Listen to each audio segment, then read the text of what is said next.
de modelos atômicos, a gente estava falando do Rutherford. Até aqui a gente já viu o modelo atômico, como que ele era concebido na Grécia Antiga. Já vimos o modelo estipulado pelo Dalton, que se chamava a bola de bilhar. Já vimos também o modelo do Thomson, que era conhecido como pudim de passas, e era um modelo elétrico. Foi quando o Thomson descobriu o elétron através do experimento dos raios catódicos e estipulou que o átomo teria umas partículas negativas incrustadas dentro de uma massa positiva. E agora a gente vai ver o modelo do Rutherford. O Rutherford, ele, assim como o Thomson, também fez um experimento. E esse experimento foi um experimento que a gente conhece como o experimento da lâmina de ouro. No que consistia esse experimento? Era basicamente um bombardeamento de partículas alfa. E aí, quando ele bombardeava, ele esperava que os desvios fossem de uma certa maneira. E aí, ele não observou esses desvios padronizados, percebeu que existiam desvios em diferentes ângulos, e a partir disso ele estipulou que o átomo ele deveria ser constituído, na verdade, de uma grande parte de vazios, que seria esse espaço aqui entre o núcleo e a eletrosfera. A eletrosfera seria onde os elétrons, e aí as nossas cargas positivas não negativas, ficariam aqui na eletrosfera, orbitando o nosso núcleo. E eles estavam em constante movimento. A eletrosfera não seria, então, uma coisa física. Isso aqui, essa linha aqui, ela não existe, tá? A gente só desenha ela, mas na verdade a gente perceberia assim. A gente tem os elétrons orbitando aqui e tem um núcleo no centro. Então essa linha, ela seria meio que imaginária, tá? Então a gente define essas duas regiões, né? A gente vai ter núcleo. E esse núcleo ele tem que ser, assim como no modelo do Thomson, para compensar as cargas negativas, ele tem que ser um núcleo positivo. E a gente vai ter a outra região que vai ser a eletrosfera.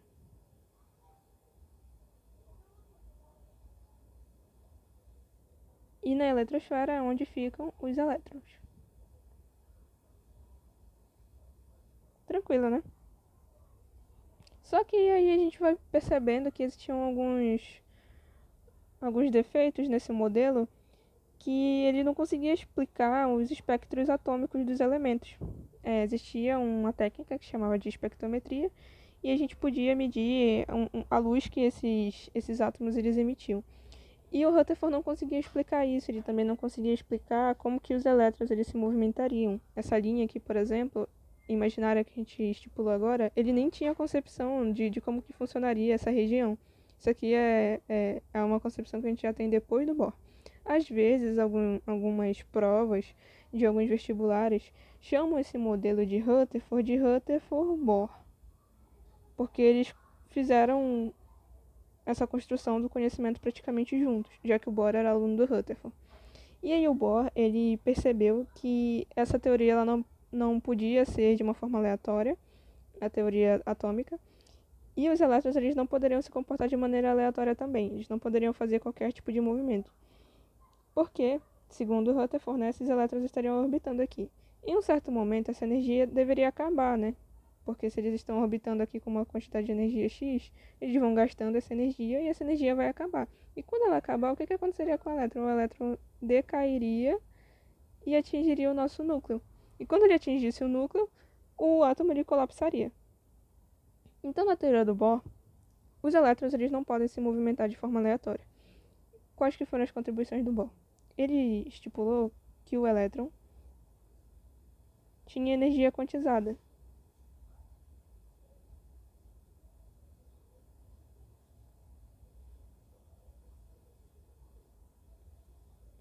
E aí, quantizada seria o quê? Vamos pensar que a gente tem um número fixo, né? E essa energia ela era fixa. E que a eletrosfera ela não poderia ser uma coisa só. Ela deveria ser construída em níveis. Então ele também descobre que existem níveis de energia.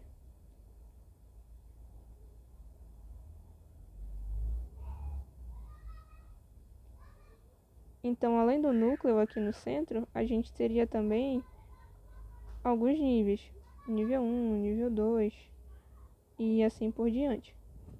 E nesses níveis, cada um desses níveis comportaria uma quantidade X de elétrons que deveria ser quantizada, ou seja, deveria ser uma quantidade específica. Por exemplo, aqui no primeiro nível só poderiam caber 2 elétrons. Aqui no segundo nível só poderiam caber 6.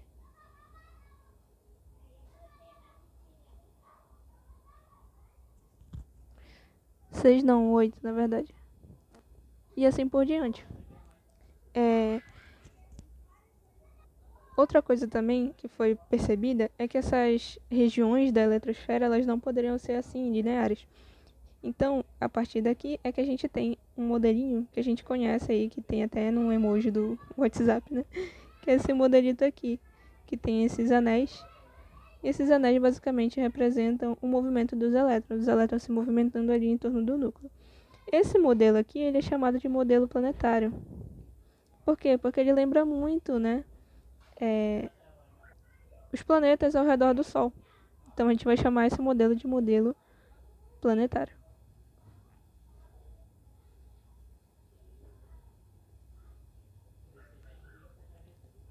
Depois do Bohr ainda tiveram muitas contribuições de outros teóricos. Só que essas contribuições não costumam cair nas nossas provas. Então a gente não precisa se preocupar muito com elas. A gente pode só falar por alto depois do Bohr. Na época do Bohr a gente nem sabia como que funcionavam ainda as partículas positivas.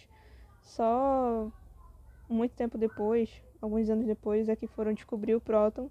E um tempo depois ainda que foram descobrir o nêutron, que seriam as partículas neutras dentro do núcleo. E atualmente o nosso modelo mais próximo seria o modelo do Schrödinger. Mas são assuntos que já não competem aos vestibulares de ensino médio. Então não cabe muita gente falar aqui. Então vamos partir agora para a descrição do modelo de átomo atual e as partículas que compõem o átomo. Beleza, então o que tem dentro do átomo? Vamos lá. A gente vai usar aqui para fins didáticos nosso modelinho planetário. Então nosso modelo planetário parece com isso aqui. Não vai ficar muito perfeito, mas vai ser útil aqui para explicar.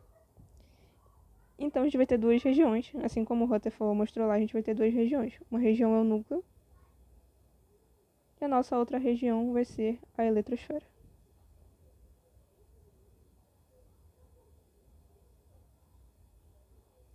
O que vai ter dentro desse núcleo? Né? Vamos dar um zoom aqui no núcleo e mostrar o que tem dentro do núcleo. O núcleo ele vai ser basicamente assim. A gente vai ter nossas partículas bem juntinhas e a junção delas é que faz a composição do núcleo. Então essa bolinha aqui, na verdade, é um aglomerado de partículas. Quem são essas partículas? São os prótons, que são as nossas partículas positivas, e os nêutrons, que são as nossas partículas nulas, que não tem carga. E aí na eletrosfera, a gente vai ter os nossos elétrons. Vamos colocar os elétrons bem aqui, ó. Eles ficam fora do núcleo. E os elétrons, a gente já viu, que são carregados negativamente. Ok, então basicamente são essas partículas que compõem o átomo. E aí perceba uma coisa importante. Onde é que vai estar concentrada a massa do nosso átomo? Aquilo que vai pesar ali no nosso átomo. Bom, vamos pensar logicamente, né? Aqui nessa região toda aqui da eletrosfera, a gente tem grandes vazios, né? Isso tudo aqui é vazio, isso tudo aqui é vazio. O único espaço que é preenchido, de fato, é esse aqui, que é o espaço do núcleo. Então a nossa massa ela vai estar toda concentrada aqui, no núcleo, tá? Então a gente já pode deduzir que para a gente calcular a massa, a gente teria a massa mais ou menos assim. A vai ser a representação de massa, vai ser igual à soma dos prótons. Prótons a gente vai representar pela letra Z, com os nêutrons. Beleza? Entendeu por que isso acontece? Porque a massa está toda concentrada no núcleo. E o que tem no núcleo? Prótons e nêutrons. Então, opa, tá até faltando o N aqui do nêutrons. Prótons e nêutrons. Então, do que vai ser feita a massa? Da soma desses prótons e desses nêutrons. Beleza? E aí, os átomos, eles vão ser, basicamente, os nossos elementos químicos da tabela periódica. A gente tem muitos elementos químicos e a gente não precisa decorar eles, mas a gente precisa saber que cada quadradinho daqueles que está lá na tabela periódica, eles estão assim, né, geralmente. Tem um quadradinho aqui, né, e aí a gente tem uma letra. Vou colocar aqui o hidrogênio como nosso exemplo. E aí no hidrogênio a gente tem lá o número 1, tem geralmente um númerozinho aqui embaixo. E algumas tabelas nem representam o nome, mas a gente pode colocar aqui, né? Esse aqui é o hidrogênio.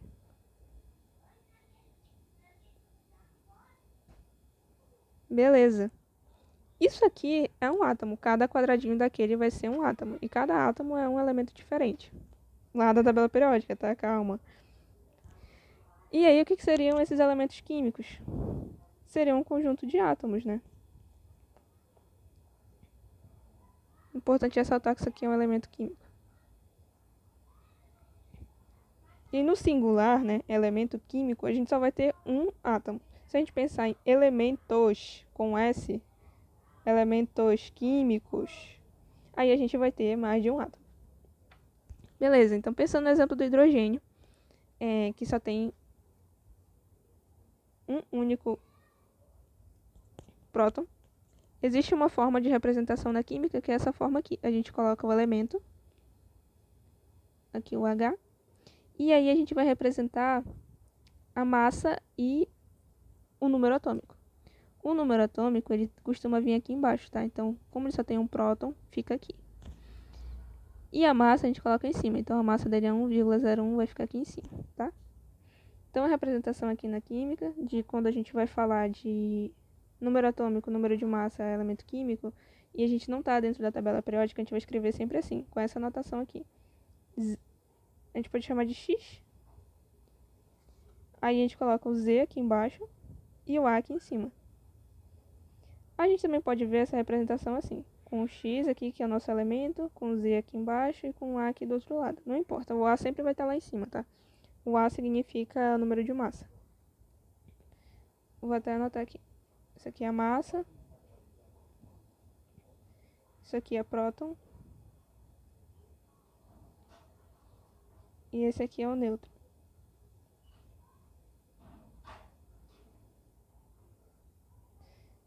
Então isso aqui é basicamente o que a gente precisa saber sobre o átomo. O átomo é feito de duas partes. A gente tem núcleo e eletrosfera.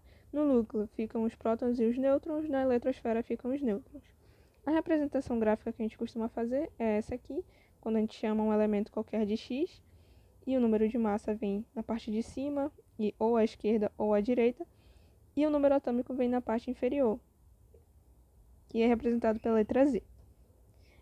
Quando a gente tem o nosso átomo neutro, o que significa neutro? A carga é zero. A gente vai ter o número de elétrons igual ao número de prótons. Mas isso aqui é só quando ele estiver neutro. Tranquilo? Então vamos ver um exemplinho aqui. E a gente pode tomar o ferro como exemplo. Vamos colocar assim, ferro 56, 26. O que seria esse 56 aqui? A massa do ferro, né? Qual que é a massa desse ferro? 56 em alguma unidade aí. O que seria esse 26? Número atômico do ferro, número de prótons. Tranquilo? Então, essa aqui é a representação do átomo de ferro. Ele possui 26 prótons e 56 de massa. Uma informação que a gente não tem aqui, né? Qual que seria o número de nêutrons desse ferro? Poxa, eu não estou vendo o número de nêutrons, mas eu tenho como calcular. Como é que a gente calcula? A gente já deu a fórmula ali em cima, né? A igual Z mais N. A gente tem o A? Temos, é 56. A gente tem o Z? Temos, vai ser 26. Então, a gente consegue facilmente encontrar o número de nêutrons. Como é que a gente vai fazer isso? A gente iguala aqui, né, 56 igual 26 mais N. E aí a gente pode isolar esse N. Aí esse aqui vai passar para cá e a gente vai mudar o sinal. Se estava positivo, passa negativo. Então vai ficar 56 menos 26 igual N. Isso aqui vai dar 30. Então a gente vai ter 30 nêutrons, beleza? Sempre que a gente quiser calcular alguma parte que não está aparecendo, a gente vai usar essa formulazinha. Digamos que a gente quisesse calcular o número de elétrons e eu não tenho o número de prótons, mas eu tenho o número de nêutrons. Eu conseguiria calcular? Conseguiria, porque a gente sabe que o átomo ele precisa estar neutro, a não ser que ele esteja carregado, né? Então, se ele precisa estar neutro, eu consigo calcular tranquilamente o número de elétrons através do número de prótons, usando essa mesminha fórmula aqui. E aí, aproveitando o gancho, a gente vai ter situações onde os átomos eles vão estar carregados, eles não vão estar neutros. Quando isso acontecer, a gente vai chamar eles não de átomos, mas de íons, que vai significar que eles vão estar carregados.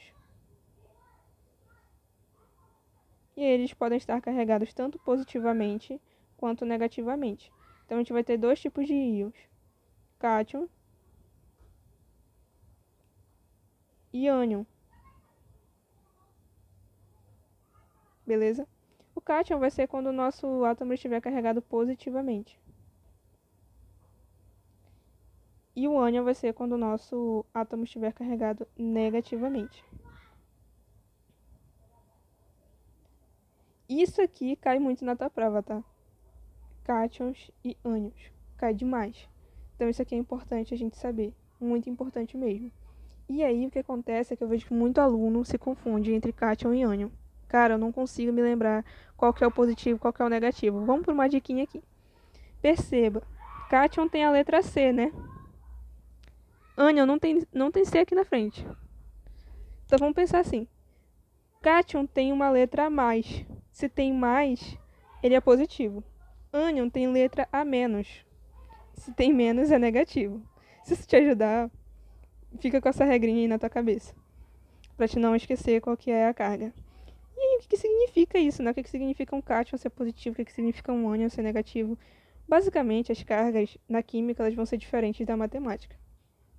Quando a gente fala lá na matemática, eu subtraí uma coisa, eu tinha uma carga negativa. O que isso quer dizer? Significa que eu estou perdendo coisas, né? Estou tirando coisas. Subtrair, que é o que tem como sinal, o sinal negativo, significa perder coisas. Aqui não. Aqui na química a gente vai dizer que quando uma coisa está negativa, ela ganha elétrons.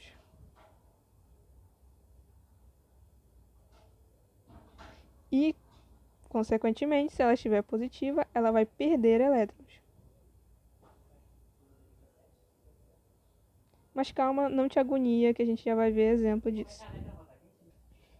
Vamos dizer que a gente tem, por exemplo, um ferro. Isso aqui é seu exemplo, tá? Calma. E tem um ferro e a gente tem esse ferro com mais 3. O que isso vai significar? Vai significar que esse átomo de ferro, ele vai perder 13 elétrons, tá? Perder, não é ganhar, é perder. Por quê? Lembrando que os sinais são inversos dos sinais que a gente vê lá na matemática. E aí, se eu tivesse, por exemplo, 26 como um número aqui atômico, se eu digo que eu perco 3 cargas, então esse meu 26 não vai ser meu número de elétrons, não. Meu número de elétrons, na verdade, vai ser 23. Porque eu estou perdendo. Então, eu substituo isso aqui por 23. Então, muito cuidado. Sempre que a gente vê íons, a gente vai precisar alterar esse valor aqui dos elétrons. E às vezes a questão pode estar te pedindo. Diga quantos elétrons tem em uma partícula carregada. Em 3, mais, 4, menos. E aí vai depender de quantas cargas a questão vai colocar. Deu para entender? Então, tranquilo, né? Vamos agora para nosso último tópico aqui envolvendo átomos, que vai ser o nosso tópico de semelhanças atômicas. A gente já viu um pouquinho anteriormente o que seriam as semelhanças atômicas, que vai ser basicamente átomos que podem ser diferentes entre si, mas que vão ter alguma coisa em comum. E aí, essas coisas sempre vão ser partículas ou algumas características específicas. Então, a gente tem um número seleto aí de semelhanças atômicas. A primeira delas, que é a que mais cai nas provas, são os isótopos. Os isótopos são basicamente átomos que são diferentes entre si, mas que apresentam o mesmo número atômico.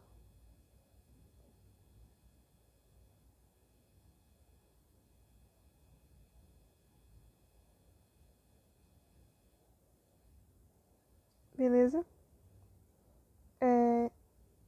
Vocês podem fazer um destaque aí, porque isótopo é o que mais costuma cair.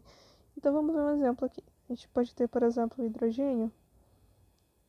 E o hidrogênio a gente sabe que ele tem o número atômico 1, nosso primeiro elemento da tabela periódica.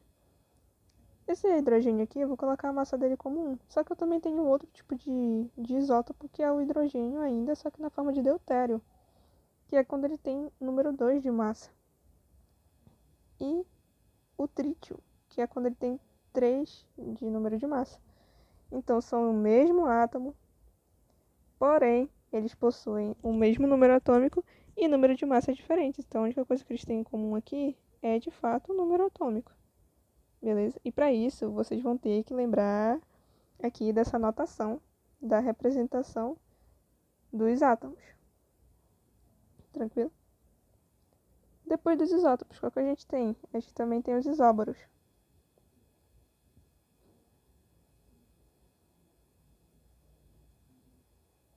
E aí os isóbaros, o que eles vão ter em comum? Mesmo número de massa.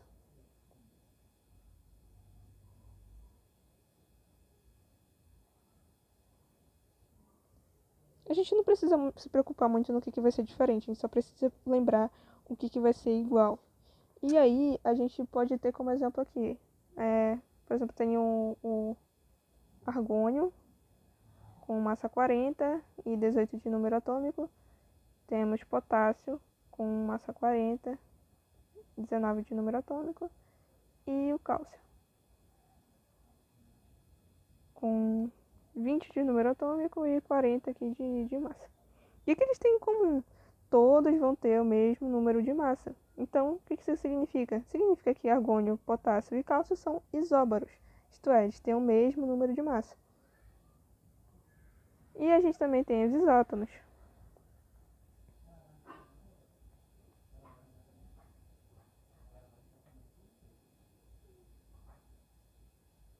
Os isótonos são elementos que possuem o mesmo número de nêutrons. E aí os isótonos já não são tão fáceis de ver quanto os isóbaros e isótopos. A gente teria que fazer aquela nossa continha que a gente fez anteriormente, porque os exemplos eles costumam aparecer assim. Por exemplo, o cloro tem 37 de massa atômica e 17 de número de prótons. E o hidrogênio tem 40 de massa atômica e 20 de número de prótons. Eu não tô vendo o nêutron, a gente não costuma ver o nêutron na representação atômica, então a gente precisa fazer a conta, né? Como é que é a nossa continha? É A igual Z mais N, né? E aí a gente pode escrever isso logo automático de N igual A menos Z. Então a gente vai usar essa formulazinha aqui para ver como é que vai funcionar. Para o cloro, a gente vai ter 37 menos 17. Então isso aqui vai ser 20, né? E para o hidrogênio, a gente vai ter 40 menos 20. E isso aqui vai ser 20 também. Então a gente tem o mesmo número de nêutrons. Só que de cara, olhando a representação, a gente não consegue perceber o que eles têm em comum. Por quê? Os nêutrons não são representados nessa notação. E a gente também vai ter os nossos átomos isoeletrônicos. E aí, o que seriam os átomos isoeletrônicos? Seriam aqueles átomos onde nós temos o mesmo número de elétrons.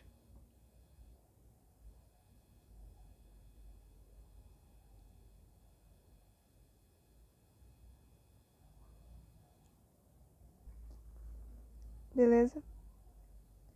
Alguns exemplos, vamos lá. O sódio carregado com 23 de massa atômica e 11 prótons. Oxigênio menos 2 com 16 de massa e 8 de prótons. E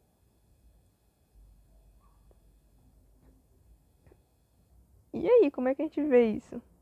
A gente precisa prestar atenção em duas coisas, né? Nesse caso aqui, a gente tem um neônio neutro, né? Não tá neutrozinho, não tem carga nenhuma. Mas nos outros a gente tem carga. No sódio a gente tem carga a mais, no oxigênio a gente tem carga menos 2. Então tá diferente, né? Das outras opções que a gente já tinha visto. E o que a gente vai precisar ver? Aqui, lembrando que a gente vai mexer com o número atômico, tá? Com o número de prótons. Lembrando que próton e número atômico é a mesma coisa. A gente vai mexer com o número atômico quando a gente tiver um átomo carregado. E aí, mexendo no número atômico, né? O que a gente vê? A gente tem 11 de número atômico, só que a gente está carregado com mais 1. Quando a gente tem mais 1, como é que a gente vai funcionar mesmo? Na química, a gente faz o processo contrário da matemática, né? Então, se eu tenho mais 1, eu vou tirar um elétron. Então, eu vou ter 10 elétrons, na verdade. E aí, a mesma coisa aqui. Com o oxigênio, a gente tem um número de prótons 8.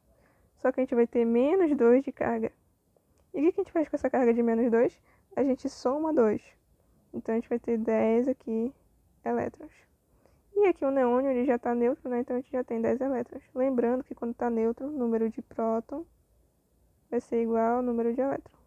Por isso que a gente não está mexendo aqui com ele, tá? Beleza. Então, todos aqui vão ter o mesmo número de elétrons. Importante. Eu tenho dificuldade de me lembrar. Isótopo, isóbaro, isótono, isoeletrônico. Isoeletrônico é o mais diferentão daqui, né? O resto aqui é um pouquinho parecido. A gente vai olhar só para a parte do final, tá? Aqui a gente tem topos, baros, tonos. E aqui a gente tem eletrônico. Iso significa igual, então eu vou ter igual a alguma coisa. O que eu vou ter igual? A gente tem aqui a letra P, então vai ser prótons. Aqui a gente tem B, mas aí se tu for bom de física, ou já estudar física há algum tempo, tu vai lembrar daquela unidade de bar, que tem a ver com massa. Então isóbaro é o mesmo número de massa. Tônus, a gente tem aqui a letrinha N, então a gente vai estar falando dos nêutrons. Isoeletrônico é autoexplicativo, a gente vai estar falando dos elétrons. Então são essas 4 semelhanças atômicas que a gente vai costumar ver nas provas. E a que mais cai é a semelhança que envolve os isótopos. Tranquilo até aqui, né? Agora a gente vai ver como é que funciona a organização da eletrosfera dentro de um átomo. E aí esse tópico aqui ele é muito importante, ele é muito, muito importante mesmo para a prova da UERJ, porque a organização da eletrosfera é um assunto muito recorrente, porque envolve o terror ou o amor de alguns alunos, né? Tem gente que ama, tem gente que odeia, que é a distribuição eletrônica. Então vamos lá. A gente já viu que a eletrosfera ela vai ter camadas, a gente viu isso por alto lá quando a gente estava falando do modelo atômico do Bohr. E aí, para a gente entender a estrutura interna, né, do átomo, a gente vai precisar relacionar ela a algumas propriedades químicas. Então é necessário que a gente entenda como é que está a disposição eletrônica. Quando eu falo de disposição eletrônica, eu estou falando de disposição dos elétrons, tá? Isso é, como é que os elétrons eles vão se distribuir em torno do núcleo. A gente sabe que eles estão em torno do núcleo, mas a gente não sabe exatamente como eles ficam. Para isso, a gente tem a organização da eletrosfera para a gente poder prever, e prever, quando eu digo prever, é prever mesmo, onde é que estão os elétrons, porque eles têm que estar localizados em regiões muito específicas, tá? Isso é fundamental para que o átomo esteja estável e não cause nenhuma reação em cadeia, que é a reação envolvida no processo de radioatividade lá das bombas atômicas. Assim, a gente vai ter uma eletrosfera composta por níveis, tá? Então, a eletrosfera aqui, de antemão, ela vai ser composta por níveis e subníveis.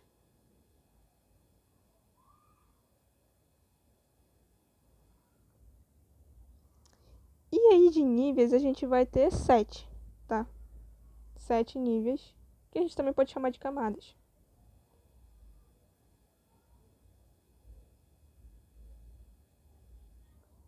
Só que, atentem, camada a gente vai falar de letra. Com nível, a gente vai falar de número. Isso vai ficar mais claro depois. Beleza. E a gente vai ter 7 níveis. Então vamos colocar aqui. 1, 2, 3, 4, 5, 6, 7. Tá. A gente vai ter 7 níveis. Então vamos ver aqui um exemplo. Por exemplo, eu tenho um átomo tal aqui. Vamos pensar num átomo. Eu quero o átomo de sódio. Quero o átomo de sódio. Sódio tá lá na camada 3. Camada M, na verdade. Então a gente vai ter 3 níveis envolvidos aqui. E aí no átomo de sódio, eu vou colocar em vermelho aqui, a gente vai ter 2 elétrons no primeiro nível. A gente vai ter um único elétron no terceiro nível. E no nível do meio, aqui o segundo, a gente vai ter 8 elétrons.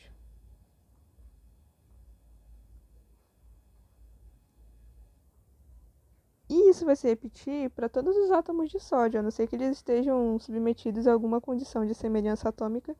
Os átomos eles vão funcionar assim. Todos vão ter essa mesma estrutura. E aí a gente precisa saber como que funcionam esses níveis e quantos elétrons cabem em cada um desses níveis, porque a quantidade fixa de elétrons, principalmente se ele estiver neutro, vai fornecer pra gente a informação de qual átomo a gente está lidando. Por exemplo, se eu não soubesse que esse átomo aqui é do sódio, mas eu sei que isso é um composto neutro, eu poderia apenas contar quantos elétrons tem. Então vamos contar aqui: 1, 2, 3, 4, 5, 6, 7, 8, 9, 10, 11. Eu tenho 11 elétrons. Eu sei que ele está neutro. Se ele está neutro, então automaticamente ele vai ter 11 prótons. Com essa informação aqui, eu sei exatamente de que átomo a gente está lidando, que vai ser o átomo de sódio. Por quê? Porque lá na tabela periódica consta que o sódio ele tem número atômico 11. O número atômico ele vai ser como se ele fosse tipo a nossa digital, sabe? Nossa impressão digital. A gente tem uma única impressão digital. Qualquer pessoa poderia reconhecer a gente, saber que a gente aprontou alguma coisa por aí, ou que a gente esteve em algum lugar, envolvido em alguma situação, só analisando a nossa digital. Assim vão ser os átomos também. A gente consegue saber qual que é o átomo só reconhecendo quantos números de elétrons e prótons, né, eles têm, porque eles nos fornecem essa informação.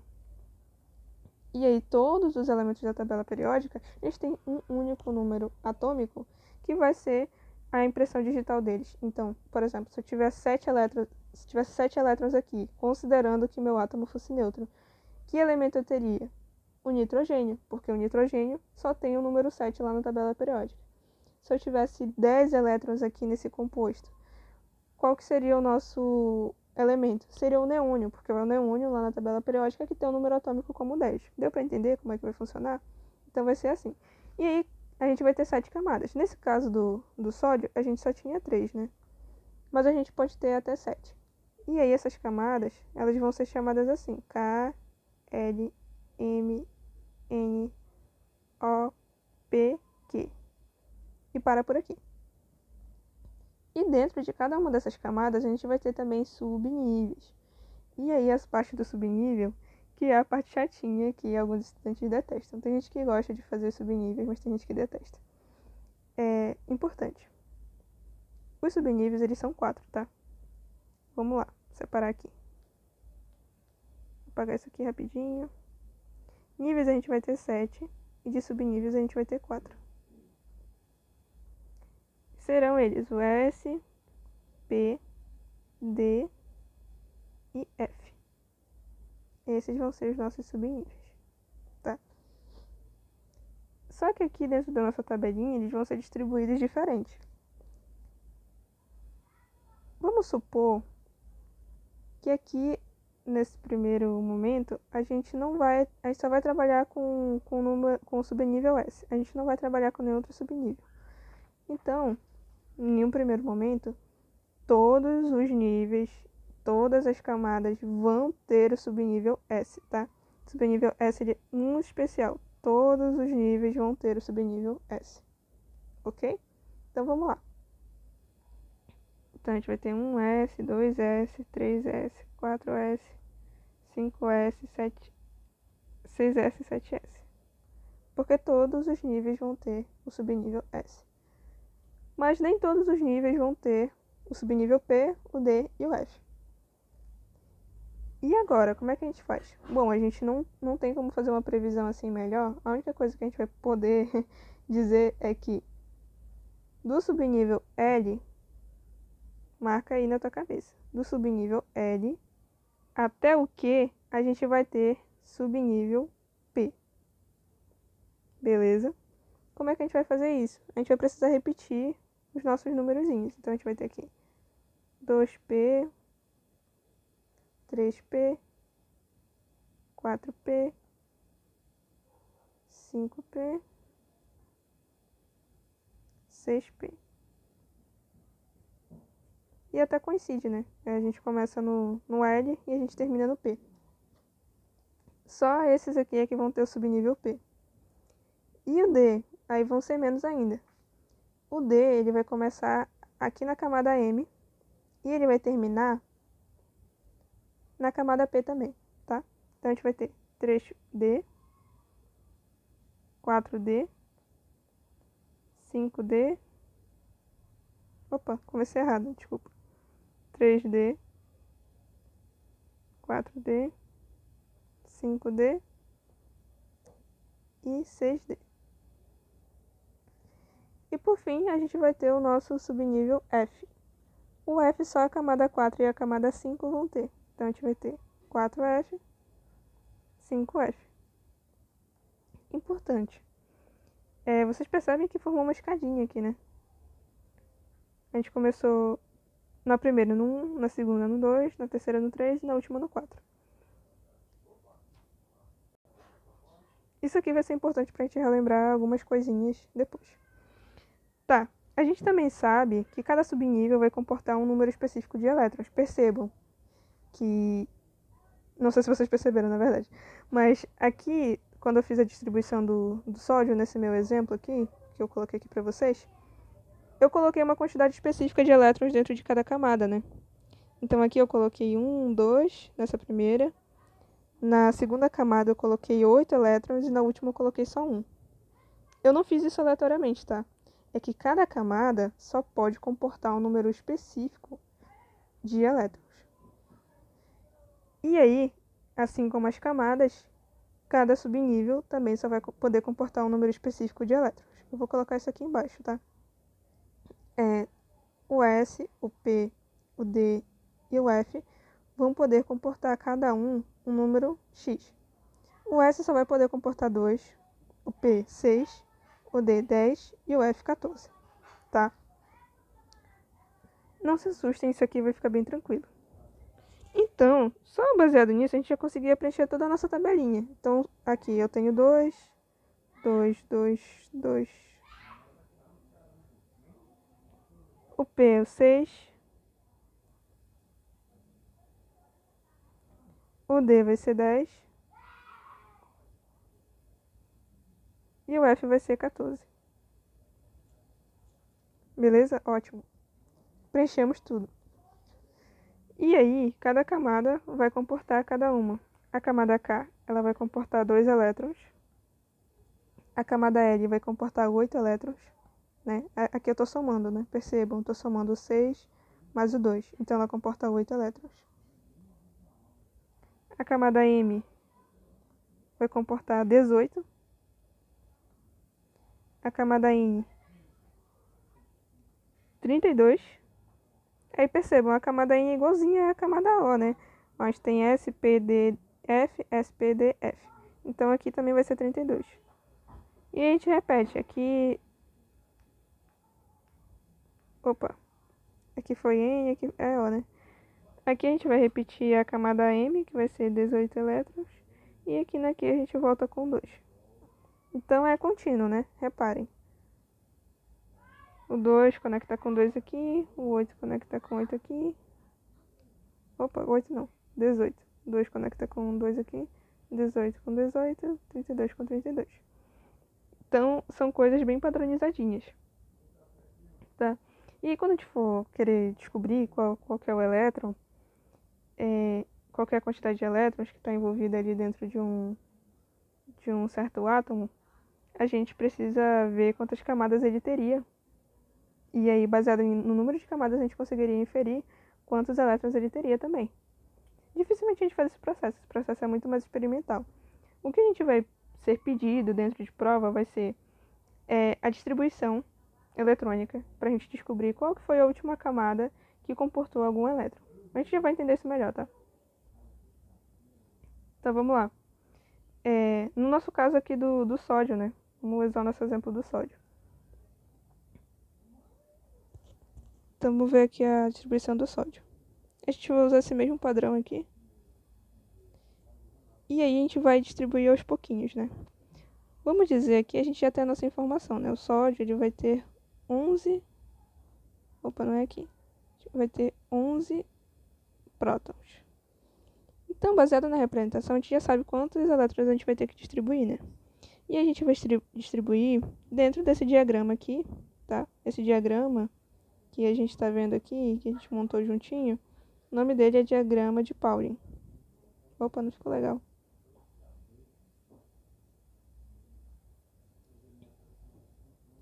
Diagrama de Pauling, tá? Para a gente fazer a distribuição do diagrama, a gente precisa fazer uma distribuição diagonal. A gente não pode colocar um aqui, pular para cá para baixo, depois para cá para baixo e tal. A gente não pode seguir assim. A gente tem que fazer diagonal, então tem que ser assim. A gente preenche aqui, vem para cá para cima, preenche aqui, volta para cima, preenche aqui. A gente tem que ir sempre descendo a escadinha. Por isso que eu falei anteriormente, é importante a gente perceber como é que vai funcionar esse processo e notar que eles estão descendo em diagonal, tá? Então vai ser assim que vai funcionar. Vamos lá. Então a gente vai começar por quê? A gente vai começar pela camada K. A gente já viu que a camada K ela comporta 2 elétrons, né? Então a gente distribui aqui 2 elétrons. Beleza, distribuímos 2. 2 menos 11.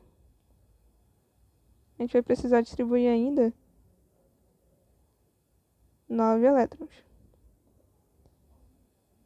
Agora a gente vem para a camada L. A gente vai ter o 2s e a gente acrescenta mais 2. Beleza. Então, desses 9, a gente já subtrai 2 de novo e agora a gente precisa distribuir apenas 7. Daqui, eu não posso continuar vindo para baixo, porque não tem mais para onde eu ir. Então, eu tenho que voltar para cima. Então, vai ser 2p. A gente pode colocar 6, né, já que faltam 7. Então, 7 menos 6 e aí vai faltar apenas 1. Beleza. Então, agora a gente vai ter 3s. Agora, quantos eu vou colocar? Vou colocar apenas 1. Embora o nosso diagrama aqui mostre 2, né? Mas a gente quer distribuir apenas 11 elétrons, a gente não quer distribuir mais do que isso. Então, a gente vai colocar apenas o quanto a gente precisa. O objetivo não é preencher todo o diagrama, é só descobrir como que fica a distribuição de cada átomo. No caso do sódio, a gente tem essa estrutura aqui. 1s2, 2s2, 2p6, com 3s1, tá? E uma informação muito relevante, muito relevante mesmo, é as provas se importam muito com o último que é preenchido e com uma outra informação que a gente não vai poder ter aqui no átomo do sódio. Então, a gente vai precisar fazer uma distribuição a mais para poder fazer essa exemplificação aqui. Então, vamos fazer a distribuição do escândio, só para a gente poder ter um exemplo melhor. O escândio, ele tem como número de prótons o número 21. Então, vamos distribuir aqui. Vou colocar aqui K, L, M. Não sei se vai precisar mais do que isso, né? Provavelmente. Então, vamos colocar até o N aqui. Se precisar de mais, a gente coloca também. Então, por onde a gente começa? Pelo 1s2. Beleza, foram 2. Agora a gente vai pro 2s2. Agora foram 4. 2p6. Foram 8 agora. Agora a gente vem pro 3s. Opa, vamos colocar 2 aqui, né? Então, a gente já tem 8, 9, 10. Temos 10. Agora a gente vai pro 3p6.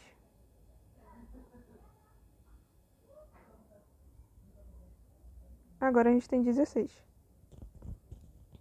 A gente desce pro 4s2. Agora nós temos 18. Opa, gente, calma lá que eu errei a contagem, né? Aqui a gente tinha 10. Bem aqui a gente tinha 10. 11, 12.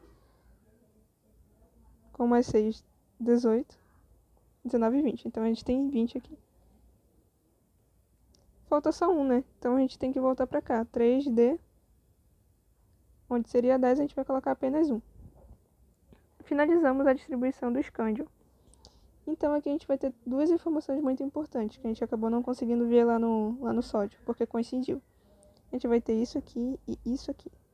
Tá, o que são cada uma dessas informações? Essas duas informações vão ser as seguintes. A gente vai ter dois conceitos, né? Um conceito vai ser o conceito de camada de valência.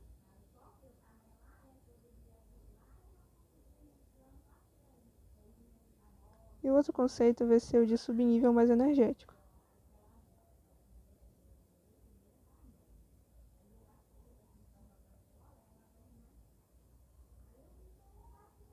E aí, muita gente confunde essas duas informações.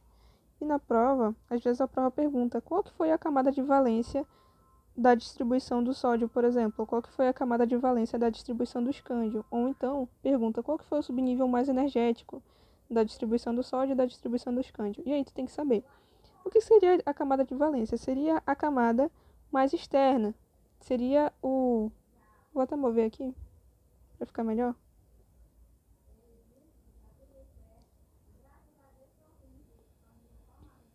Então seria a camada mais externa.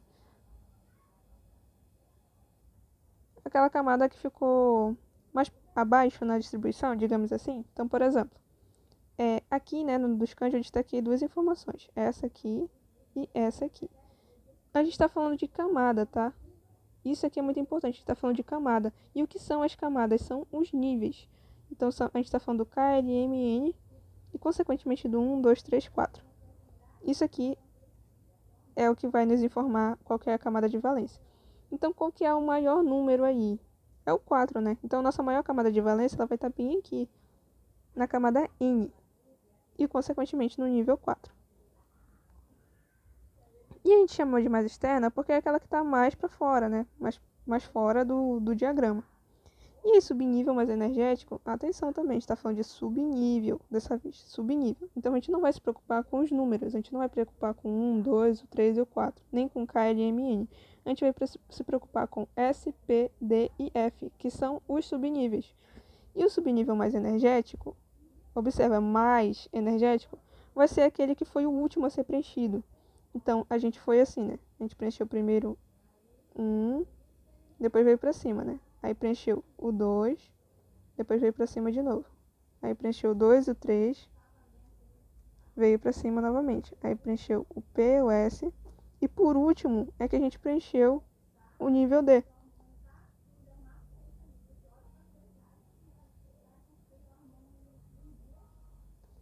Então, o último que a gente preencher é que vai ser o subnível mais energético, tá? Isso aqui é muito importante. E aí, por que eu não quis usar o exemplo do sódio? Porque do sódio coincidiu, né? Tanto o último subnível que a gente preencheu, subnível mais energético, né, que foi o nível S, quanto a camada de valência coincidiram de ser o mesmo personagem aqui. A gente teve ambos aqui nesse mesmo quadrante. A camada mais externa vai ser a camada 3, aqui nesse caso, e o subnível mais energético vai ser o S. Tá? Aqui no caso do escândio, a camada de valência, né, que é a camada mais externa, vai ser a camada 4 ou camada N, depende aí do que a tua prova vai perguntar. Mas a gente pode ter duas informações. E o subnível mais energético vai ser o subnível D. Então é muito importante, né, que tu saibas que para preencher o diagrama de Pauli, tu tem que preencher na diagonal. Então, primeiro 1, depois o 2, depois o 2 e 3, depois o 3 e 4, 3, 4, 5, 4, 5, 6, 4, 5, 6 e 7 e por último 5 e 6. Sempre assim. Então a gente vai fazendo isso e a gente sempre vai tendendo para a esquerda, tá? Então a gente começa aqui no 1, desce e aí volta de novo. Até a gente chegar no final, depois volta para cima. Por isso que eu falei para vocês lá no início que era importante que a gente observasse que a gente tem que fazer uma escadinha. Por exemplo, me confundi, desenhei o diagrama, mas eu me confundi. O que eu preciso saber? Que eu sempre vou decrescendo os números ao longo da distribuição. Por exemplo, se eu estivesse distribuindo bem aqui, no 2P6. Eu me confundi, eu não sei agora se eu vou pro 3S2 ou se eu vou pro 3P6. Cara, tu tem que sempre descer tanto o nível quanto o subnível. Então, se eu tô no 2P, Qual que é o subnível que está abaixo do P? O 6. O 6 não, o S. Então eu vou descer pro S. E qual que é o nível que está abaixo do 2? O 3. Aqui a gente poderia ficar na dúvida, né? Tem 3, 3. Então eu prezaria pelo subnível que tem menor quantidade de elétrons, tá? Mesma coisa. Ah, tô aqui no 3D10. Não sei pra onde eu vou, se eu vou pro 4P6 ou se eu vou pro 4D10. Cara, tu tem que descer o subnível. Então se eu tô no D, eu não posso voltar pro D de novo. Eu tenho que ir para um subnível menor. Então eu tenho que vir aqui pro P. E do P pro S. Então sempre vai ser assim, na hora da distribuição. Eu distribuo primeiro o que está mais em cima e depois eu vou descendo os níveis, tá? Tô só continuando aqui.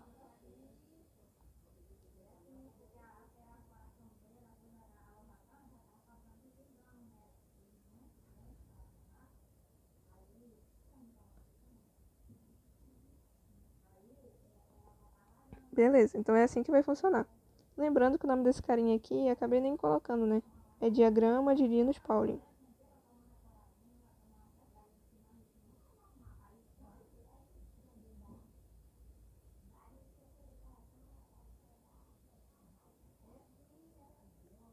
Então a gente vai ficar por aqui. Acredito que a gente já viu bastante coisa. A nossa próxima aula já vai ser falando de propriedades da tabela periódica.